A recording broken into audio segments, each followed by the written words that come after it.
가시는 모든 성도님들 되시기 바랍니다. 이 시간 하나님의 말씀 앞에서 우리 모두에게 성령 하나님 거룩한 빛을 비춰주셔서 살아계신 하나님의 음성으로 듣게 되는 은혜를 누리시기 바랍니다.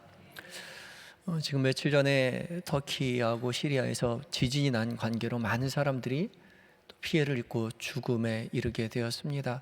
제가 오늘 오전에 뉴스를 본 것만으로도 7천 명이 넘는 사람이 이미 사망을 했다라고 이야기를 하고 있는데 많이 기도해 주시고 중보해 주셨으면 좋겠습니다.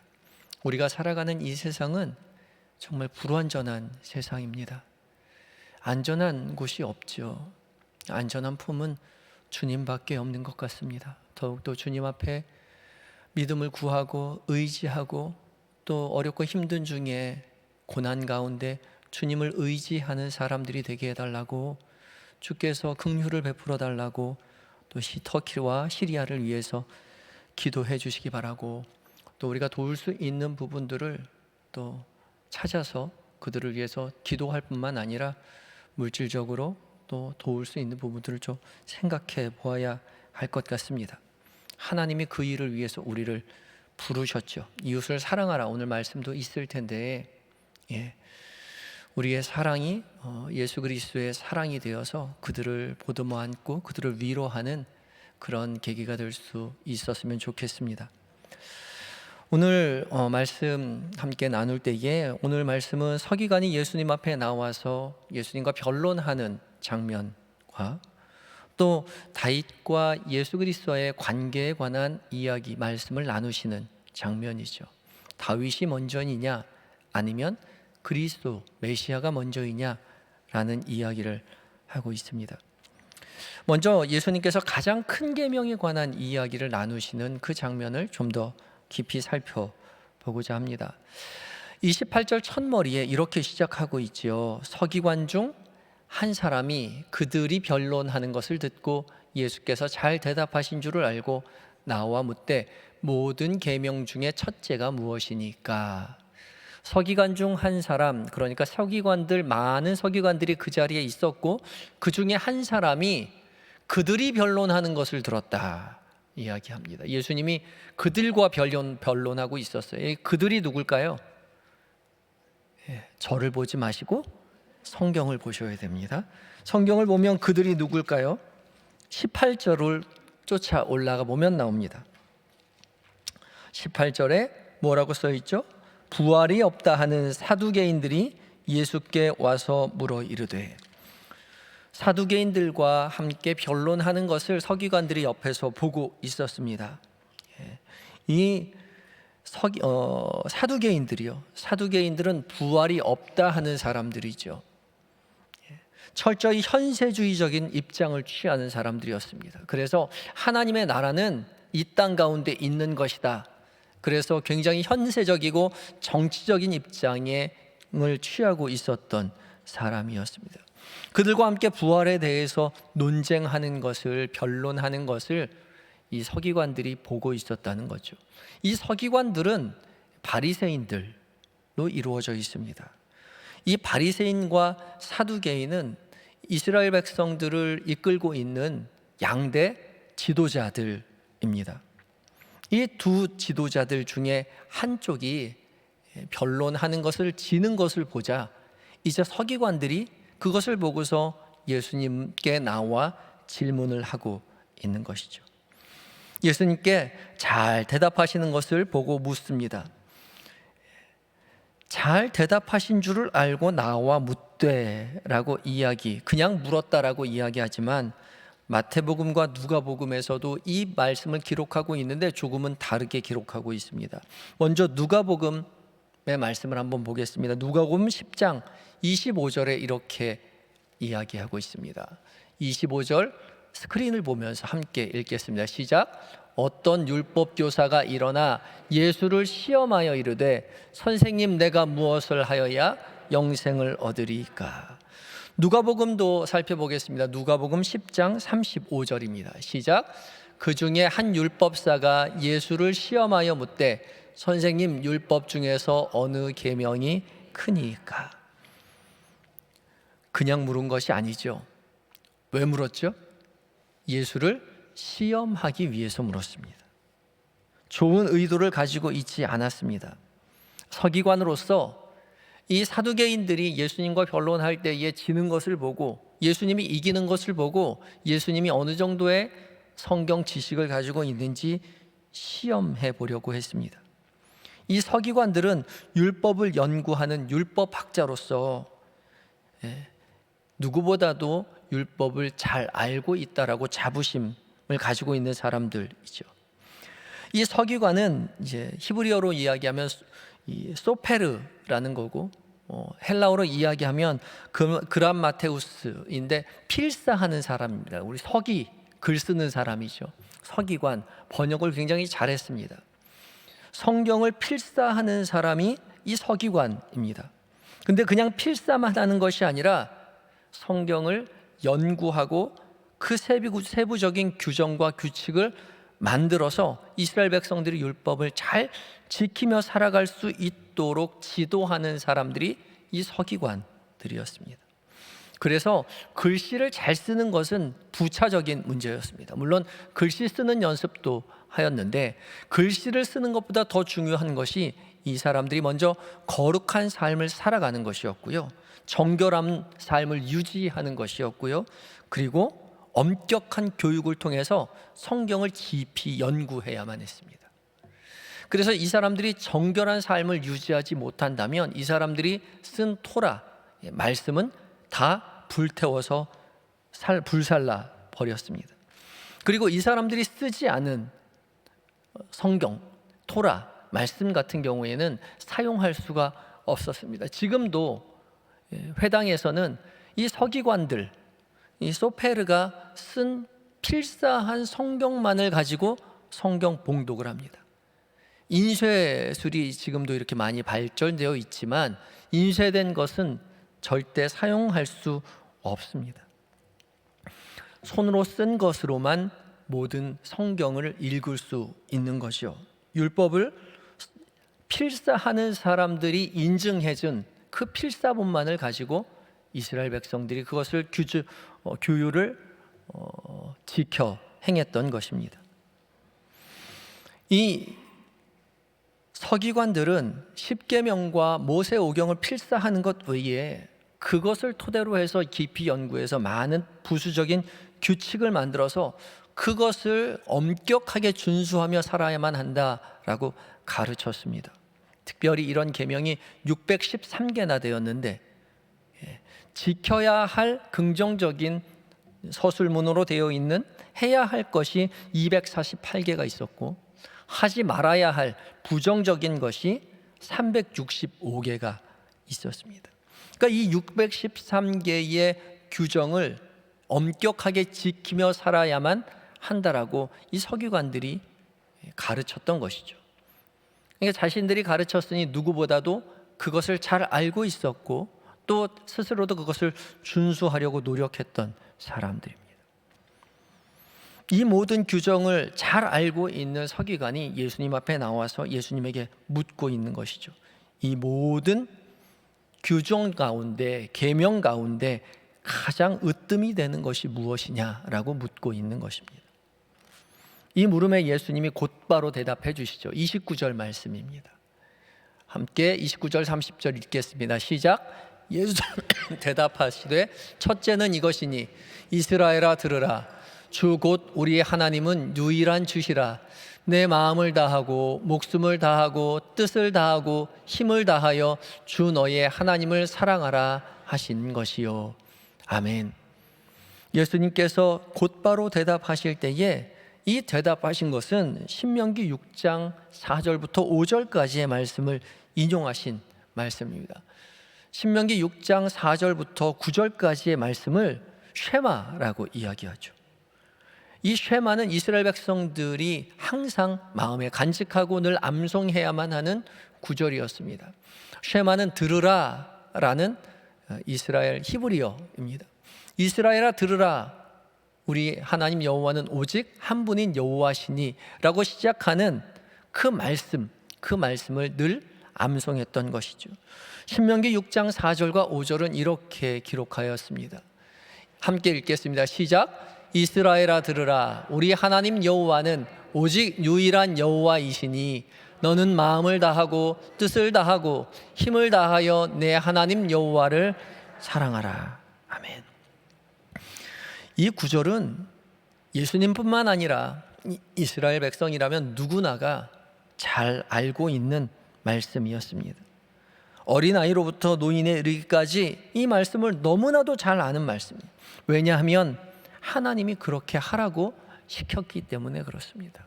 이 말씀을 늘 가까이 암송하라고 말씀하셨습니다. 이어지는 신명기 6장 6절에서 9절까지 이렇게 이야기하고 있죠. 오늘 내가 네게 같이 읽겠습니다. 시작. 오늘 내가 네게 명하는 이 말씀을 너는 마음에 새기고 내 자녀에게 부지런히 가르치며 집에 앉았을 때에든지 길을 갈 때에든지 누워 있을 때에든지 일어날 때에든지 이 말씀을 강론할 것이고. 아멘. 이 말씀이요. 이 말씀이 어떤 말씀입니까? 아까 금방 이야기했던 신명기 6장 4절부터 5절까지의 말씀. 이스라엘아 들으라.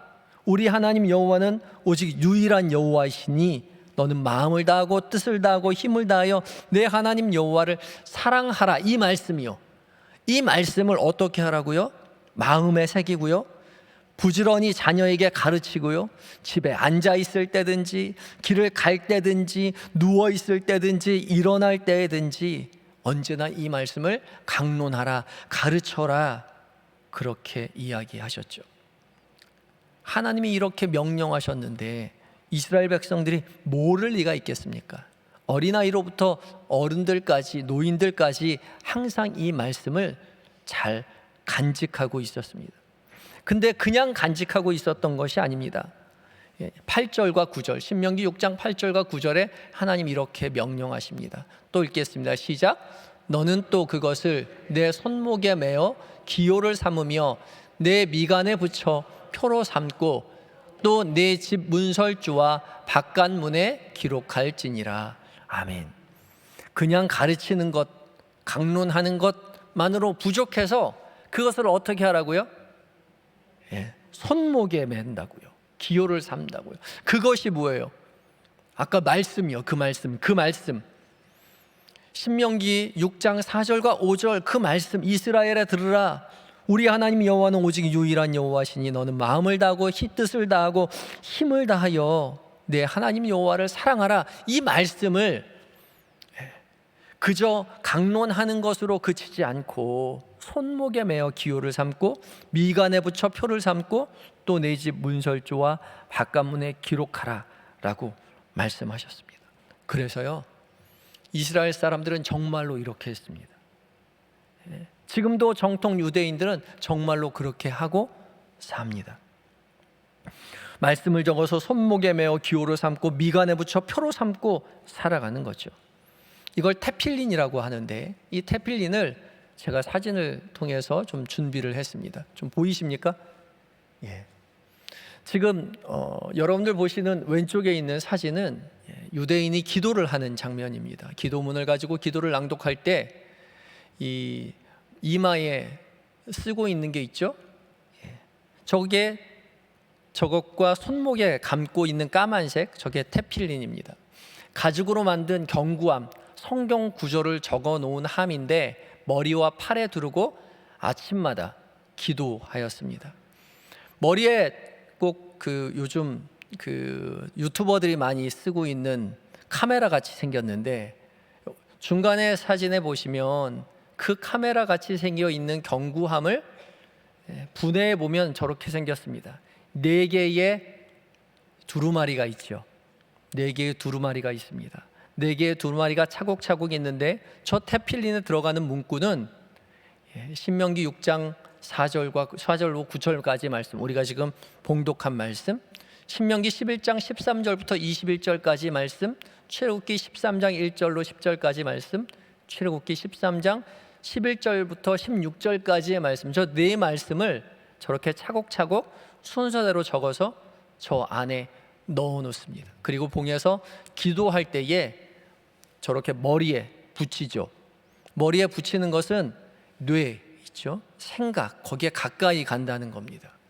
그리고 팔에도 있어요. 팔에 감았는데 이 팔에 감은 것이 잘 보시면 7줄입니다.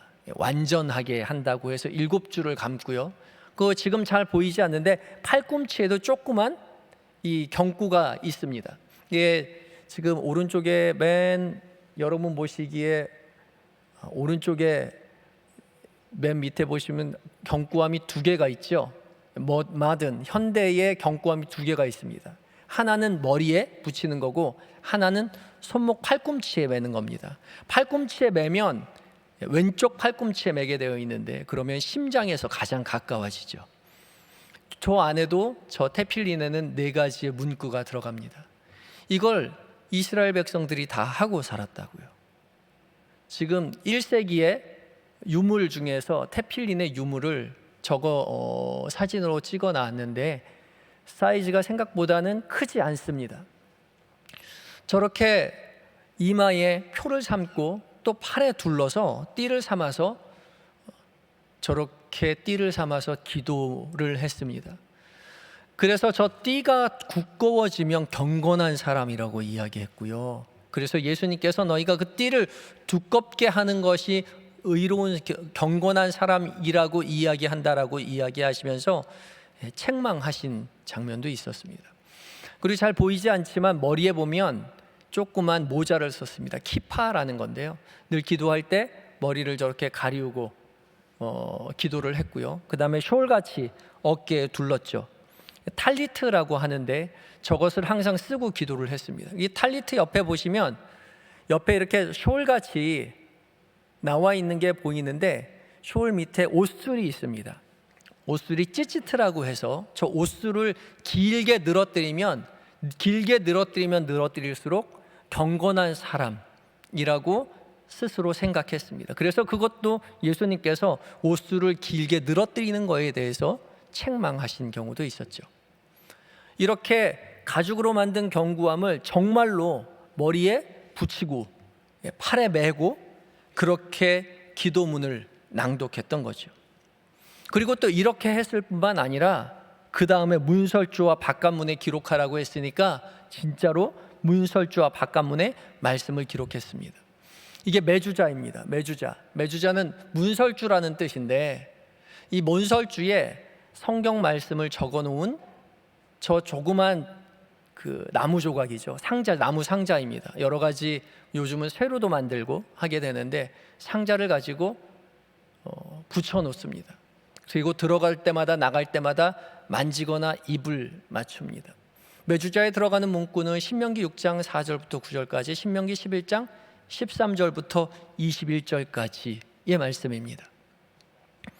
이걸 매일 했어요. 매일.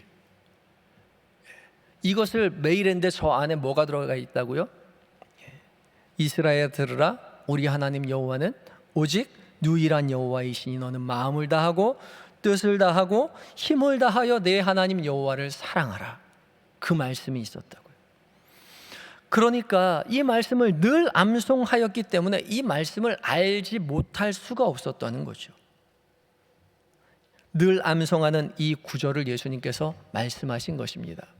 그런데 이 말씀이 이야기하고자 하는 핵심이 2가지가 있죠. 첫 번째, 우리 하나님은 유일하신 여호와 하나님이라는 것입니다. 우리 하나님 여호와는 오직 유일하신 여호와이시니 라고 말씀하셨죠. 당시 문화 속에서 유일신 사상은 이스라엘밖에 가지고 있지 않았습니다.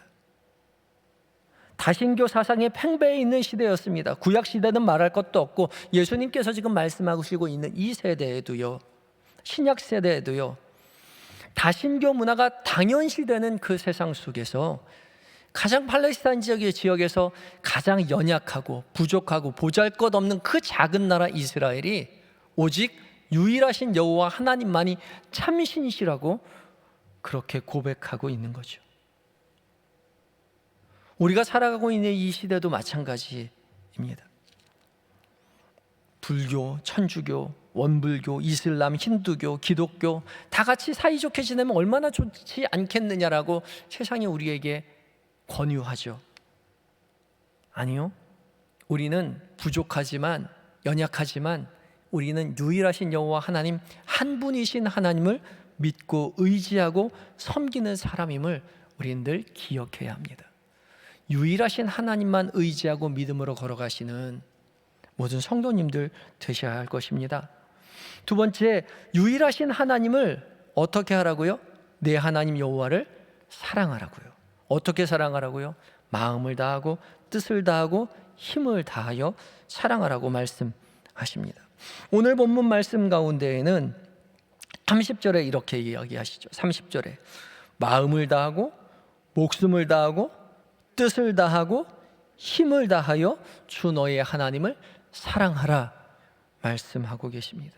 마음이요, 카르디아, 우리의 마음, 감정과 의지를 다해서 주님을 사랑해야 한다고 이야기하고, 목숨을 다하여 푸시케입니다. 영혼을 다해서 전 존재로 주님을 사랑해야 된다라고 이야기해요. 또 뜻을 다하여라고 사랑하라고 말합니다. 뜻이라는 것은 마음이긴 한데 디아노이아, 생각이라는 뜻입니다. 생각을 다해서, 사고를 다해서 주님을 사랑하라고 이야기하고요. 또 마지막 힘을 다해서, 이스키스, 능력을 다해서, 육체적인 힘을 다해서 주님을, 하나님을 사랑하라고 이야기하죠. 결국 무엇입니까? 전 존재 전체를 가지고 하나님을 사랑해야 된다 말씀하고 계시는 것입니다. 그냥 어느 한 가지만으로는 부족합니다. 하나님께서 우리에게 전 존재로 우리를 사랑하셨듯이 우리도 전 존재로 오직 유일하신 여호와 하나님만을 사랑해야 하는 것이죠. 주님께서 우리에게 모든 것을 다 내어주셨듯이 우리도 주님을 위해 모든 것을 다 내어드려야 한다는 것이죠. 그렇게 사랑하라고 말씀하십니다. 그것이 가장 중요한 계명이라고 말씀하시죠. 전 존재로 주님을 사랑하는 거예요. 10계명으로 치면 1계명부터 4계명까지 하나님을 사랑하는 그 이야기를 말하고 있는 거죠. 그리고 예수님은 그 외에 한 가지를 더 덧붙이십니다. 31절 말씀입니다. 31절 읽겠습니다. 시작. 둘째는 이것이니 내 이웃을 내 자신과 같이 사랑하라 하신 것이라. 이보다 더 큰 계명이 없느니라. 아멘. 둘째는 이것이니 내 이웃을 내 자신과 같이 사랑하라 하신 것이라. 이 계명은 10계명의 5계명부터 10계명까지의 이야기인 거죠. 그것을 요약한 말씀입니다. 이웃을 사랑하긴 사랑하는데 어떻게 사랑하느냐? 내 자신과 같이 사랑하라고 합니다. 너 자신 사랑하듯 이웃을 사랑하라고 말씀하고 계시는 거죠. 자신을 진정으로 사랑하는 자는 이웃을 진정으로 사랑할 수 있게 되는 거죠. 반대로 자기 자신을 진정으로 사랑하지 못하는 자는 이웃도 진정으로 사랑할 수 없습니다. 자신이 얼마나 소중한지를 깨달았을 때 우리는 비로소 우리 자신을 사랑할 수 있게 되죠. 아집으로, 독선으로, 욕심으로, 이기적인 생각으로 나를 사랑하는 것이 아니라 하나님께서 우리에게 부여해 주신 그 창조의 태초의 모습 그대로 우리 스스로를 발견하고 우리 자신을 사랑하게 될 때, 하나님 앞에서 우리가 우리 스스로를 사랑하게 될 때요, 우리는 그와 똑같이, 나와 똑같은 사랑으로 이웃을 사랑하게 된다는 것입니다. 하나님께서 우리를 얼마나 소중하게 창조하셨고 모든 것을 다 내어 사랑하신 그 사랑받는 존재라는 것을 깨달았을 때 우리는 우리뿐만 아니라 나의 이웃, 내 곁에 있는 사람도 나와 동일하게 사랑받는 존재라는 것을 깨닫게 되고 그와 동일한 방식으로, 동일한 만큼 이웃을 사랑하게 되는 것이죠. 하나님 안에 있을 때 우리는 진정으로 우리 스스로를 사랑하게 됩니다. 우리가 성형수술을 해서 예뻐져서 우리를 사랑하는 것이 아니라, 우리가 좋은 집을 가지고 좋은 차를 타고 연봉이 높아져서 우리를 사랑하는 것이 아니라 오직 하나님 앞에 서 있을 때 우리는 사랑하게 되는 것이죠. 하나님이 우리를 얼마나 사랑하셨는지 자신의 모든 전 존재를 내어서 우리를 창조하셨죠. 영적인 존재로 자신의 숨을 불어넣어서 우리를 창조하셨습니다. 우리는 하나님의 영적인 존재의 창조물입니다. 그래서 우리는 사람이라면 누구나 하나님의 창조물로서, 하나님의 소중한 창조물로서 소중한 존재입니다. 그가 가난하건 부자이건, 그가 장애인이건 비장애인이건, 그가 어떤 종교를 가졌건, 그가 피무색이 까맣던 하얗던 상관없이요, 그가 사람으로 태어났다면 그는 하나님의 소중한 창조물인 거죠. 세상의 어떤 기준으로도 폄하될 수도 없고 폄하되어서도 안 되는 겁니다. 그걸 우리가 깨달아야 되는 거죠. 그런데 하나님을 벗어나서 우리는 자기 자신을 사랑하려고 합니다. 그러니까 늘 왜곡하게 되고요, 늘 부족하게 되고요, 나만 사랑하고 이웃을 사랑할 수 없게 되는 거죠. 아니요, 어쩌면 나 스스로도 제대로 사랑하지 못할지 모릅니다. 어떤 집에 사는지, 연봉이 얼마인지, 어떤 차를 타는지, 그래서 나는 금수저가 안 되고 흙수저 인생이로구나 좌절하며 스스로를 사랑하지 못하죠. 그래서 매일 SNS를 통해서 내가 좀 좋은 거 먹고 좋은 데 가고 좋은 것 누리기와 살아가는 가치 있는 사람인 것처럼 포장하는 것을 좋아하고, 포장해서 살아가려고 하고, 또 그렇게 살아가지 못하는 것을 분내하고 좌절하기도 합니다. 아니요, 세상 사람과 비교해서 우리가 소중한 존재가 아니라 하나님 안에서 소중한 존재입니다. 우리가 그걸 깨달아야 합니다. 그때 비로소 우리는 우리가 얼마나 소중하고 가치 있는 존재인지 깨달아 알아 우리를 사랑할 뿐만 아니라 그 사랑 그대로 우리의 이웃도 하나님의 창조물로 사랑할 수 있게 되는 거죠. 내가 하나님의 소중한 자녀인 것처럼 내 이웃도 똑같은 무게로 하나님의 소중한 자녀임을 깨닫게 되고요, 그래서 환대하고 존중하고 배려하면서 살아가게 된다는 거죠. 그래서 하나님이 우리를 사랑하시는 만큼 우리도 이웃을 사랑해야 하는 것이죠. 하나님 사랑, 이웃 사랑, 그리고 자신을 사랑하는 이 모든 사랑이 하나로 연결되어 있습니다.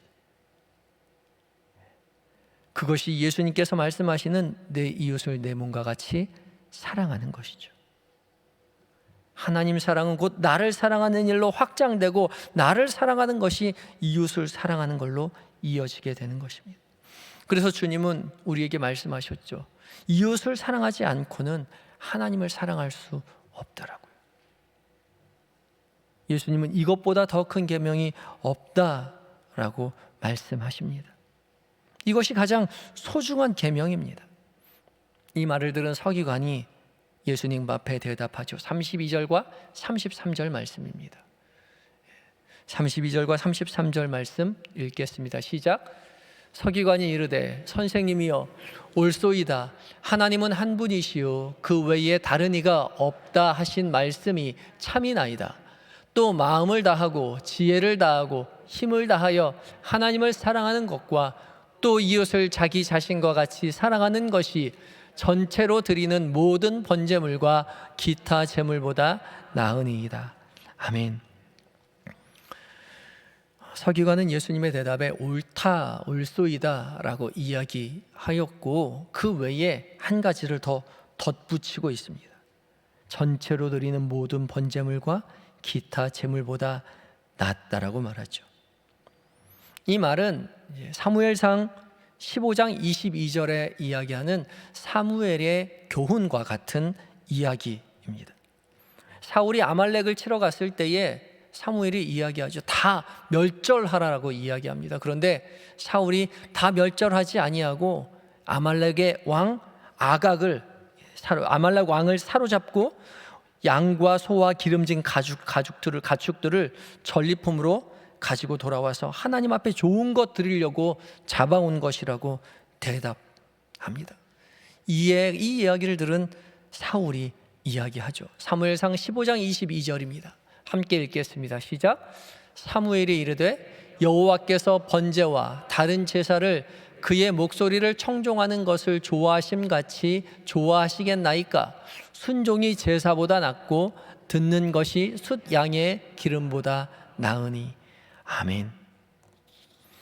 순종이 제사보다 낫고 듣는 것이 수양의 기름보다 낫다라고 이야기합니다.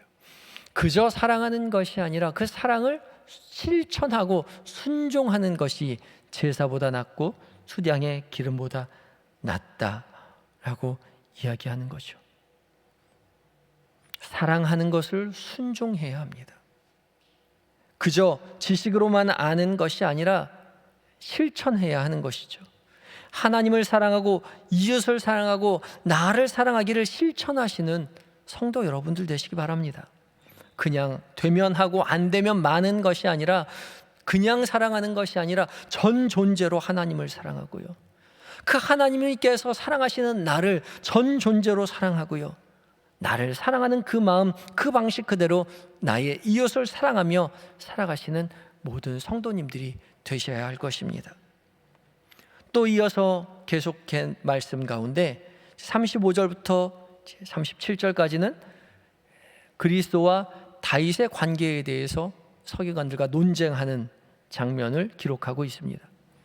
좀 짧게 바라보자면, 그리스도가 다윗의 자손에서 나올 것이라고 서기관들이 말하는데 왜 그렇게 말하느냐고 물으시는 거죠. 그리스도가 다윗의 자손으로 나온다라는 말은 그렇게 서기관들이 말하고 있는데, 메시아가 오실 것인데 메시아는 다윗의 자손으로 올 것이다라고 서기관들이 말하고 있는데 왜 그렇게 말하느냐라고 묻고 계시는 겁니다. 그러면서 시편 110편 1절의 말씀을 인용하고 계시죠. 시편 110편 1절의 말씀을 함께 읽겠습니다. 시작. 여호와께서 내 주에게 말씀하시기를 내가 내 원수들로 내 발판이 되게 하기까지 너는 내 오른쪽에 앉아 있으라 하셨도다. 아멘. 내 주께서 말씀하시기를, 여호와께서 내 주에게 말씀하시기를, 여기서 이 시편은 다윗의 시편입니다. 이게 다윗이 지금 고백하는 거예요. 다윗이 뭐라고 이야기합니까? 여호와께서 내 주에게 말씀하시기를. 내 주, 이 내 주는 메시아, 곧 그리스도를 이야기하는 거죠. 다윗이 고백합니다. 여호와께서 나의 메시아 그리스도에게 말씀하시기를 내가 내 원수들로 내 발판이 되게 하기까지 너는 내 오른쪽에 앉아 있으라 하셨도다. 여호와 하나님 옆에 오른쪽에 앉아 있는 것입니다. 그러니까 오른편에 앉아 있다는 것은 같은 지위를 같이 누리고 있다는 것이죠. 다윗이 메시아를 주라고 고백하고 있죠. 내 주에게 말씀하시기를. 다윗이 메시아 그리스도를 주라고 고백하고 있는데 너희들은, 서기관들은 왜 메시아가 다윗의 자손으로 온다고 이야기하느냐라고 묻고 있는 겁니다. 이게 무슨 차이가 있느냐면, 다윗의 자손으로 메시아가 온다는 것은 다윗의 자손은 다윗의 왕위를 이어오는 것이죠. 다윗과 같은 왕, 이 땅의 강력한 군주가 메시아로 와서 로마를 압제하고 무찌르고 이스라엘을 독립시킬 것이라고 생각하였던 거죠. 이스라엘의 왕으로 메시아가 온다고 생각했습니다. 그런데 거꾸로 다윗이 내 주라고 고백하는 그 메시아가 하나님의 오른쪽 우편에 앉아 계신다는 것은 그저 다윗의 자손인 인간적인 왕이 아니라 하나님과 동등한 지위를 가진 메시아, 신이라는 겁니다. 온 세상의 왕이요, 이 온 세상을 창조하시고 다스리시는 하나님의 권위를 가지신 메시아 그리스도라는 것이죠. 예수 그리스도가 이 땅 가운데 오셨을 때에 세상 사람들은, 이스라엘 사람들은 자신의 나라를 독립시켜줄 그런 강력한 군주를 원했지만, 하나님께서 이 땅 가운데 내려주신 메시아 예수 그리스도는 온 인류를 구원하시는 하나님의 아들 독생자 예수 그리스도셨던 것입니다. 이 이야기를 예수님께서 말씀해 주고 계시는 거죠. 서기관은 자기가 예수님을 시험한다라고 이야기했지만, 예수님은 서기관보다 훨씬 더 많은 지식을 가지고 지혜를 가지고 새롭게 율법을 가르쳐 주고 계셨던 것입니다. 이 이야기를 들은 사람들의 반응이 이러합니다. 37절 말씀입니다. 함께 읽겠습니다. 시작.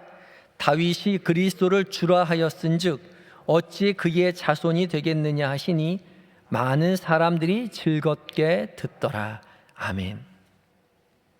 우리 많은 사람들이 즐겁게 듣더라. 많은 사람들이 그 사이에 볼펜을 가지고 계신 분은 꺽쇠를 딱 하시고요. 거기에다가 그의 말씀을 하고 써주세요. 많은 사람들이 즐겁게 듣더라 사이에 헬라어 성경에 그의라는 단어가 삽입되어 있습니다. 그러니까 그의 말씀인 것이죠. 많은 사람들이 어떻게 해서 즐겁게 누구의 말을 듣고 즐거워했느냐? 예수님의 말씀이죠. 서기관의 말씀이 아니라, 서기관의 가르침이 아니라 지금 자신 앞에서 말씀하시는 예수님의 그의 말씀, 예수님의 말씀을 듣고 즐거워했다라고 이야기합니다. 말씀을 평생 연구한, 자신들을 평생 가르쳐온 서기관들의 가르침과는 전혀 다른 이야기를 하고 계신 말씀의 주인이신 예수님의 말씀을 듣고 있을 때에 진정한 즐거움을 누릴 수 있었다는 거죠. 그때 기쁨이 있다는 겁니다. 그래서 우리는 지금도 살아서 말씀하시는 우리 주님의 말씀을 우리가 들어야 하는 것입니다. 그냥 지식으로가 아니라 지켜야 할 것, 지키지 말아야 할 것을 구분하여 획일적으로 규정을 짓는 그것이 중요한 것이 아니라 지금 우리 가운데 역사하셔서 우리 각자에게 말씀하시는 그 음성을 듣게 될 때, 레마의 음성을 듣게 될 때 우리는 즐겁게 된다는 것이죠.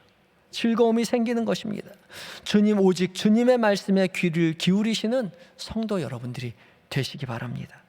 그리하여서 나에게 들려주신 하나님의 음성에 즐겁게 하나님 앞에 감사하며 믿음을 가지고 그 말씀을 가지고 하나님 앞에 나아가 기쁨으로 신앙생활할 수 있는, 살아계신 하나님을 따라 나서는, 살아계신 하나님을 진정으로 전심을 다해 사랑하며 사실 수 있는 모든 한영의 성도님들 되시기 바랍니다. 이 시간 기도하실 때에 오늘 각자에게 주신 말씀 가지고 함께 기도하겠습니다. 각자에게 들려주신 하나님의 말씀, 그 말씀 가지고 주님 앞에 간절한 마음 가지고 짧게 기도하도록 하겠습니다. 다 같이 기도하시겠습니다.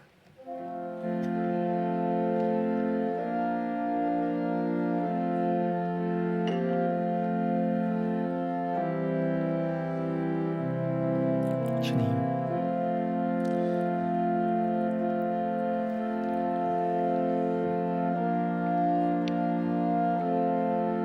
우리도 주님을 더욱더 사랑하게 되기를 원합니다. 지식으로 그치는 것이 아니라 주의 말씀을 즐거워하며 주님을 더욱더 사랑하며 주님과 깊은 사귐으로 나아가는 우리 모두의 삶이 되게 하여 주시옵소서. 주님 앞에 모든 것 감사드리며 예수님의 이름으로 기도합니다.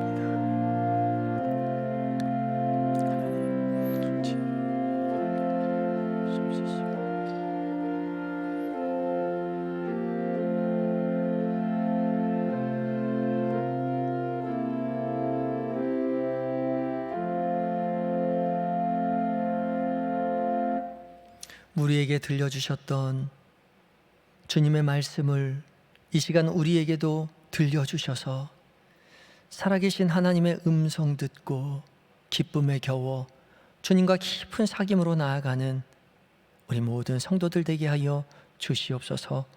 예수님의 이름으로 기도드립니다. 아멘.